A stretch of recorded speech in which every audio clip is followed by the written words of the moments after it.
Unahin ko na to. Marami kaming tanong pero unahin ko na dahil akala ko, dinidismiss ko tong balita na to kanina pa, Yusek Claire ha. Pinapadala sa akin ng mga staff kanina pa dito yung litrato ni First Lady na meron daw sinabi umano no, tungkol kay Senator Amy. Of course, may sagot na si Sec Dave ano, pero mabuti na doon sa mga hanggang ngayon, kumbaga ina-underestimate ko pero marami naniniwala. So, yun po bang quote card na yon na yan ay yung sinabi, I won't argue with you anymore because after all you're my husband's sister and I respect Mommy Imelda, pero yung mga statements mo ay fake kasing fake ng mukha mong retokada. Sabi daw umano ng First Lady. So sinabi ni Sec Dave, fake news, pero baka may mga naniniwala pa, Yusek tingnan natin sa magaling yan kasi kung hindi galing yan sa inyong network, malamang fake. Hindi yan. Wala sa amin pinarating na ganyan. Yes. So, wag kayo basta-basta maniniwala, mga kapatid. Chiki, meron ka bang tanong kay Yusek Claire? Oo, eto na nga yung una, no? Meron kasing bagong pahayag o post si Senator Amy Marcos, Yusek. At ito na nga po yung post niya, no? Ang sabi niya, sa aking mga minamahal na Ilocano, ngayon pa lamang ay nauunawaan na ko na kung may mga gagawin kayo para hindi kayo mapag-initan. Huwag nyo akong alalahanin. Alam natin at ng Ilocos ang buong katotohanan. Ang hiling ko na lamang ay mag-ingat kayo, pangalagaan nyo ang inyong sarili at nasasakupan mula sa palasyo at kay Sandro. Kaya ito ni Manang. Ano po ang sa palagay nyo? Ano talaga ang tinutumbok dito? At ano po ang reaksyon po ninyo dito o sa palasyo? Bakit nadadamay na siya ng mga Ilocano? Siya lang naman yung nagsalita sa INC rally. So bakit pati mga Ilocano pinag-iingat niya? Alam naman ng Pangulo, alam naman niya na ang Pangulo ay mahal ang mga Ilocano. So ba't mandadamay siya at parang pag-ingatin na parang merong gagawin masama sa mga Ilocano? Huwag siya mandamay, solo niya lang yan. Yusek, ba't po sa dinami-dami ng mga tira against sa Pangulong Bongbong Marcos ay tila quiet lang siya. Although kayo po, hindi naman quiet, kayo ay spokesperson niya. Pero wala pong mga direct quotes po galing sa kanya na pinapaabot po through you. Yusek Claire, before mo sagutin, ko na rin, isasama ko na yung tanong ko kay Chiki. Baka kasi hindi ko na nakita, pero kamusta ang Pangulo? Ano bang ginawa niya today? At nag-expect kasi kami na baka may reaction, pero nasan kanina meron po siyang mga dinalaw na naapektuhan po ng bagyo. So, tuloy po ang pagtatrabaho ng Pangulo. Hindi naman po siya nababahala sa mga ganitong klaseng ingay. Na alam nating ingay na wala namang katuturan, walang kwenta, at ang tanging lamang na gusto ay sirain ng Pangulo. So, hindi mapapa-apekto ang Pangulo dyan. Yan, pinapakita namin na siya ay nasa albay, at umikot niya para sa efforts tukol sa relief after na daanan niya ng bagyo. Okay. At ito Jovi Yes. Ito ay pagdalaw sa mga kababayan. Pagbibigay ng tulong. Kumbaga pagbibigay ng comfort sa mga naapektuhan ng bagyo. Wala po siya sa beach para mag-swimming Tandaan natin. Maria? Yes. Naku, gusto ko lang din malaman Yusek Claire. Ano bang tingin niyo po dito doon sa, kung napanood niyo po, for sure yung speech at marami na po kayo nabanggit. Yung tono nung kung paano yung latag, kumbaga, nung speech nito ni Senator Amy. Merong ibang nagsasabi, parang gusto nga lang ideklarang, i-feed yung minds na ideklarang incapacitated ang Pangulo. At alam naman po natin, sa Saligang Batas, Article 7, Section 11, baka may mga nagsasabi, ganun ba? Yung nakikita nyo bang tono ng ginagawa ngayon? Lalo na, mayroon din pahayag itong anak ni, si Congressman Pulong Duterte, at ang paulit-ulit din niya sinasabi, na nararapat lang tayo ay nakasisiguro ng namumuno sa ating bayan ay masapat na kakayahan at hindi mga bangag. Anong tingin niyo po dito, Yusek Claire? Ako natatawa. Hindi ko alam kung natatawa kayo sa mga pahayag nila. Unang-una, sabi nga natin, ano bang tinutumbok ni Senator Amy dito? Halata namang planado. Halata namang scripted. Tignan niyo yung papel niya, gano'ng kakapal. Binasa niya pa. So, ibig sabihin, coordinated ang moves nila. Desperado para masira ang Pangulo. So, hindi na... Ano magagawa ng paninira sa Pangulo? Ang Pangulo na nagpapaimbestiga ng korupsyon. Nagpapaimbestiga na maaaring sangkot sa korupsyon. Gusto niyang patigilin? At gusto niyang pauwiin ang Pangulo? Saan? Mawala sa pwesto? Sino ipapalit niya? Yun ang tanong natin. Sino ipapapalit niya? Si VP Sara? ang VP Sara natin, merong issue sa korupsyon. Ang daming issue. Hanggang ngayon, hindi pa nare-resolba. At tandaan natin, mismo ang Vice Presidente, ang ipapalit natin, anak ng isang korap. Bakit natin sasabihin, paulit-ulit ko itong sinasabi, mismo ang dating Pangulong Duterte, umaming siya'y korap, nagnakaw sa bayan. Yun ba ang gusto nating ipalit ngayon? Sa Pangulo, na siyang nagpapaimbestiga ng mga anomalyang flood control projects, lahat ng mga anomalya, gusto niya nang paimbestigahan. So, bakit ba sila nanginginig sa ginagawa ng Pangulo ngayon? So mukhang hindi masyadong nasa-threaten ang palasyo ngayon, Yusek. Tama ba? Hindi kailangan ma-threaten dahil alam naman niya, ang taong bayan ay naniniwala sa kanya. Iilan lamang yan na hindi naniniwala sa kanya, yung mga taong gusto siyang pabagsakin. Mga taong gustong magluklok ng isang taong hindi na makapaghintay ng 2028. Okay, pasensya na Yusek Nerd kung baka sa nasagot nyo na to kanina sa sa mga interviews nyo, pero para lang doon sa mga nanonood at this time.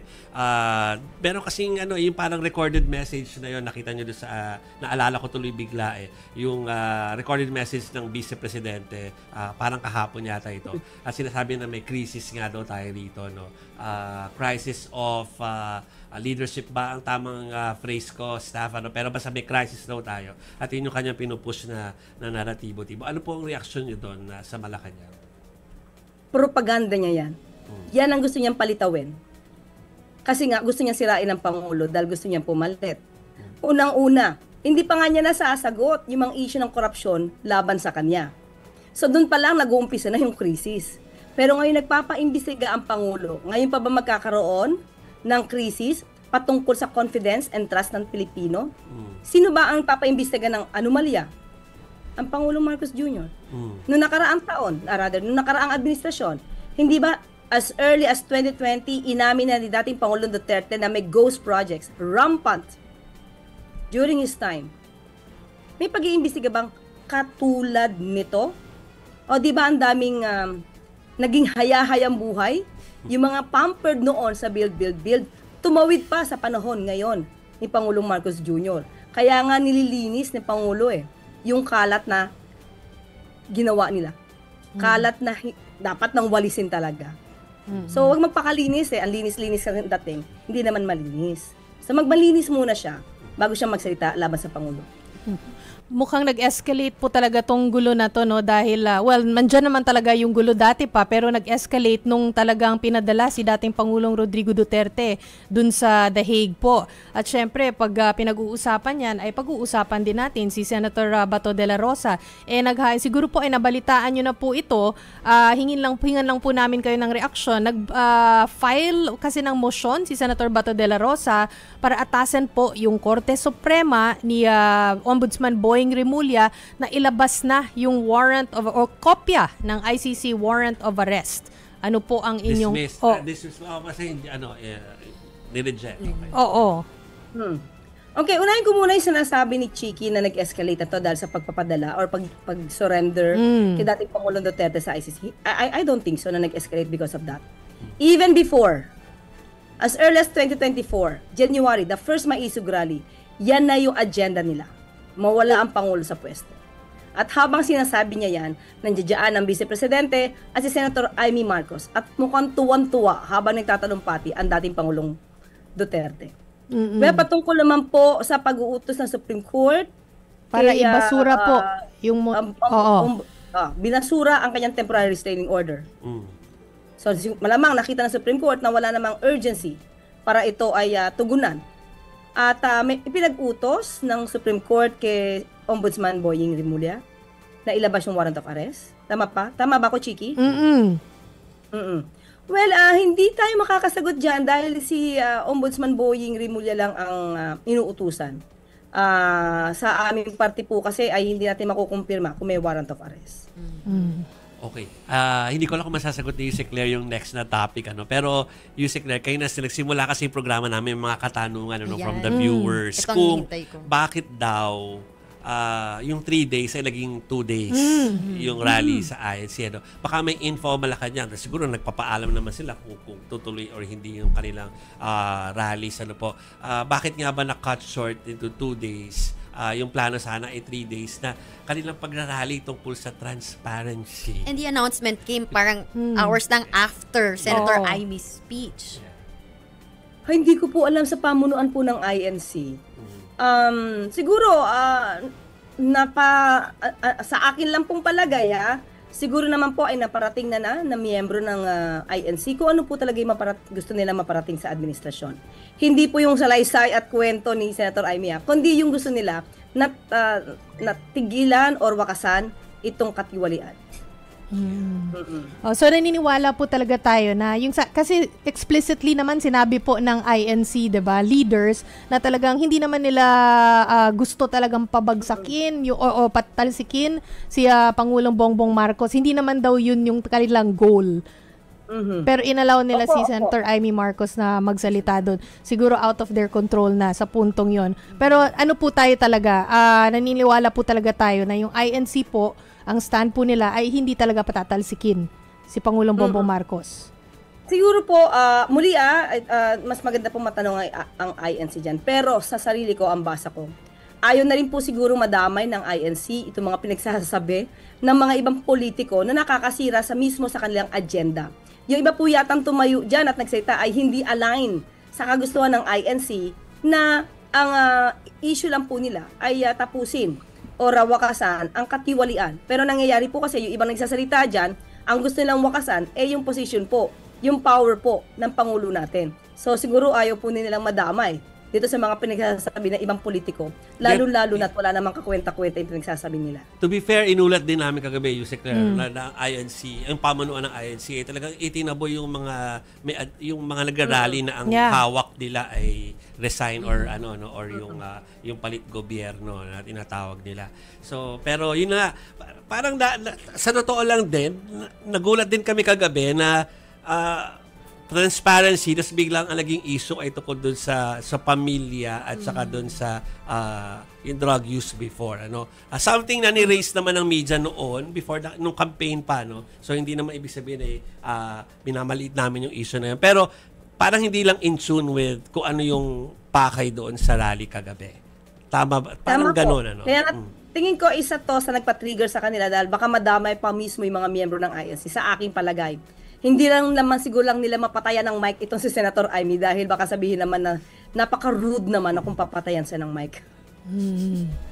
Okay.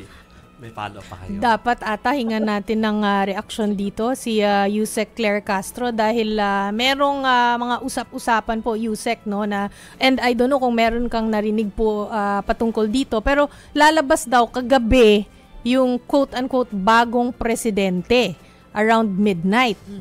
Ano po ang inyong reaction? Natawa si Yusek. Hindi ko alam. Gising pa naman ako niyan. Pero nagpa-vlog pa si Yusek kagabi.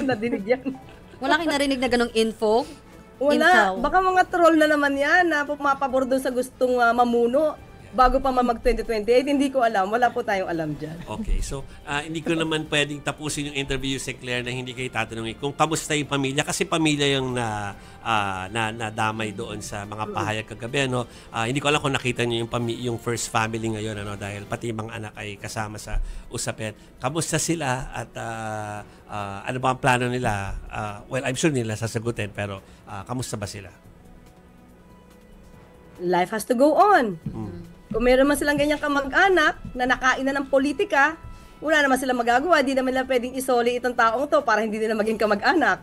So, I mean, kung ganyan na nangyari, syempre, tatanggapin na lang nila. Pero syempre, ipaglalaban nila yung katotohanan. Yun naman ang importante. Ipaalam sa tao kung sino ba yung nagsisinungaling at sino ba yung may mga ambisyon. Okay. Pwede ba magtanong, Yusek? Habol kasi. Sa House lang. Kasi nga, meron din mga ilang kongresista na nag-react. Ito, si Akbayan Party List Representative Percy Sendanya, tinawag nga po niyang toxic family drama. Itong patudsdahan nga po ng pamilya Marcos. Kaya panahon na raw sana na magpasa ng anti-political dynasty law para wakasan na nga yung mga ganitong drama. Wala namang patutsadahan ang pamilya Marcos. Isa lang naman yung nagpapatutsada. si Senator Amy Marcos. Huwag naman niyang idamay si PBBM. Di nga nagsasalita masyado. Nadismaya lang naman sa sinabi ni Senator Amy Marcos. Wala ka nadidinig na negatibo mula sa kanya. So, well, ipasa po nila. Ang Pangulo naman, kung nandiyan yung batas, di susunod. Wala naman pong magiging problema. Ang trabaho naman po ng mga mambabatas ay magbalangkas ng batas. Gawin na po nila yung trabaho nila. Another bill naman na sinusulong ulit din po sa Kamara, itong pagpapalakas or yung pagbibigay ngipin nga po no doon sa ICI, sa Infrastructure Commission, Independent Commission for Infrastructure, no, at gagawin nga Independent Commission for Infrastructure Against Corruption. Plano po bang i-certify as urgent ni Pangulong Marcos po ito? Tignan po natin muna. Titignan po muna ng Pangulo ano nilalaman ng batas na yan. Meron po kasi din nagbigay ng opinion na I think na may point. Marami na po kasing investigative body. Nandiyan na NBI, nandiyan na Ombudsman. Baka maging redundant kung ito ay gagawing batas. Tignan po natin. Hindi po natin yung regarding the constitutionality nito, kung gagawin nilang batas, tignan po natin. Ipasa po muna nila. Yusek Claire, thank you for taking our call ha. Sa ulitin po. Maraming Salamat salamat Salamat po. po, Joby, Marian, and Chiki. Magandang gabi.